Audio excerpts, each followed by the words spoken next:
The UN Security Council on Monday ratcheted up sanctions on Yemen's rebel Houthi movement following a series of missile and drone strikes carried out against the UAE and Saudi Arabia this year.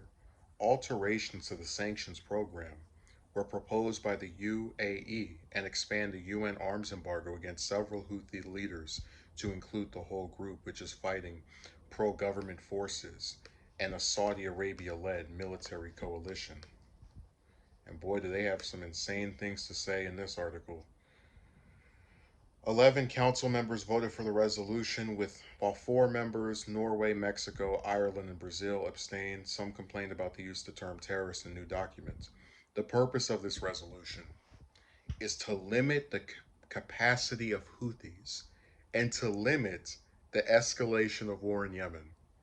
UAE Ambassador Lana Nuzib, how do you pronounce this woman's name, told the 15 nation body after the vote. It also calls put an end to attacks on international navigational waters and on vessels and to put an end to the suffering of civilians in Yemen and in the region.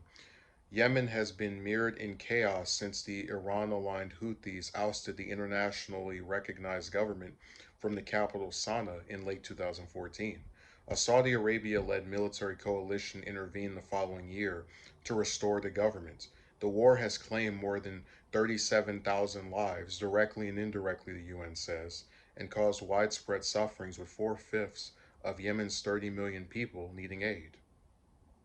It's really interesting how you can just have this 5, 6, 7 year conflict that kills hundreds of thousands of people, starves millions, worst humanitarian crisis on planet Earth.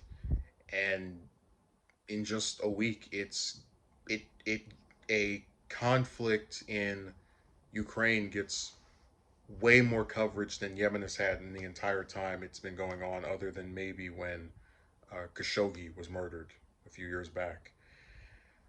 So I want to mostly react to the statement by the UAE ambassador.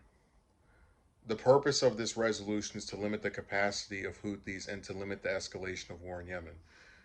Well, I don't really see how you're limiting the war over there if they've already killed hundreds of thousands. They're starving thousands of people.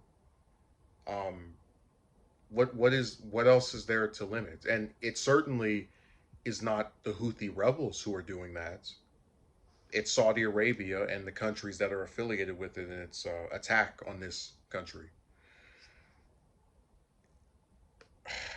It's like they say one thing and you get the opposite.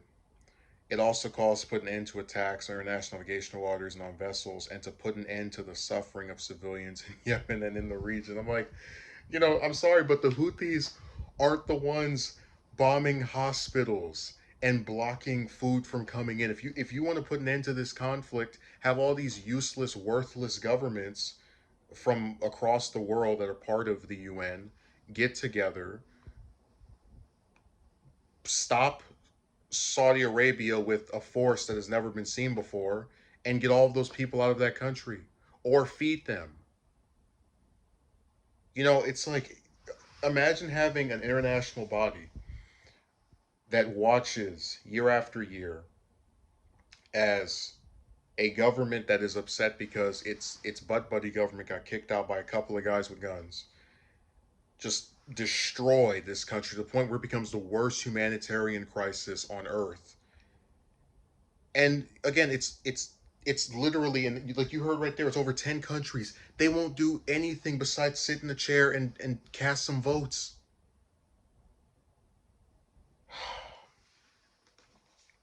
You know, I always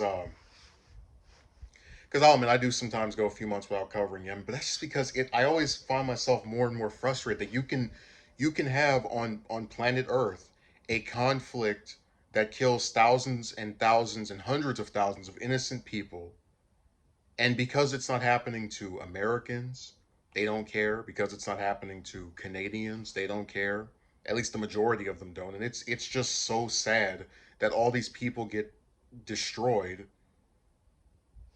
and because they don't live on a certain country, or live on a certain pile of rock. It's just another day in the hood,